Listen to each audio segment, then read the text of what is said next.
So mga tol, ang inaabangan nga po nating laban ni Albert Pagara ngayong darating na August 30 sa Kazakhstan kontra kay Alexei Masur ng Russia ay na-postpone. Inurong nga po ang laban nila at magaganap na yan sa September 12. Sa Kazakhstan pa rin po ang venue, parehas nga pong dadayo ang dalawang boksingero. Ito na nga po muli ang laban ni Pagara sa labas ng bansa natin. Samantala, lalaban din po sa buwan ng Oktober ang ating former WBC Featherweight World Champion Mark Magsayo. Wala pa naman sinasabi mga tol kung sino ang haharapin niya. Sa 130 pounds or super featherweight na nga po lalaban si Magsayo. Mukhang pinapalakas nga po ni Magsayo ang hooks niya. Makikita sa training na madalas itong i-practice ng Pinoy. Pahayag ni Magsayo mga tol, kahit ano daw ang mangyari at kahit ano ang sabihin, hindi daw siya titigil hanggat hindi daw niya nakukuha ang pangalawa niyang pangarap. Yan daw ay maging 2 Division World Champion. Ang mga kampiyon nga po sa division niya ngayon mga tol ay itong si Emmanuel Navarrete, may hawak ng WBO. Usaki Foster, may hawak ng WBC. Ito yung tumalo kay Ray Vargas, kaya nakuha niya ang titulong WBC. Hector Luis Garcia, may hawak ng WBA. Ito po yung tinalo ni Gervonta Tank Davis sa lightweight. Pero kahit na natalo siya ni Gervonta Tank Davis, kampiyon pa rin siya sa WBA Super Featherweight. At ang kampiyon sa IBF ay itong si unbeaten Joe Cordena. May record na 16 wins, no losses with 9 knockouts. Sa kabilang banda naman mga tol, Floyd Mayweather Jr. binugbog ang matangkad na ka-sparring.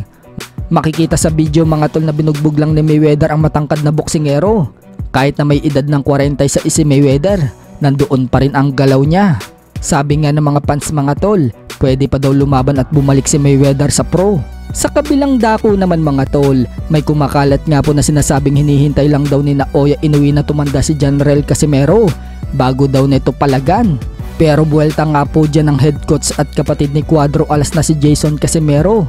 Noong mag-live ito sa Cuadro Alas It's My Boy, paliwanag ni Jason mga tol kung hinihintay daw ni Inoue na tumanda si Cuadro Alas. Ang hindi daw alam ni Inoue, mas matanda pa daw siya kay Cuadro Alas. Ayon kay Jason Casimero, 16 years old pa lang daw si Cuadro Alas noong mag-pro daw siya. Dahil hindi daw pwede mag-pro ang 16 years old, dinagdagan umano ni Cuadro Alas ang edad niya para makapag-pro boxing daw ito. Pagmamalaki pa ni Jason, 16 pa lang daw si Cuadro Alas, napakalakas na daw talaga nito.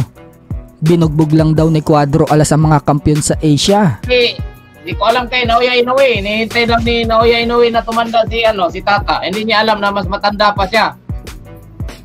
Abate ka, yun lang. 16 years old pa lang.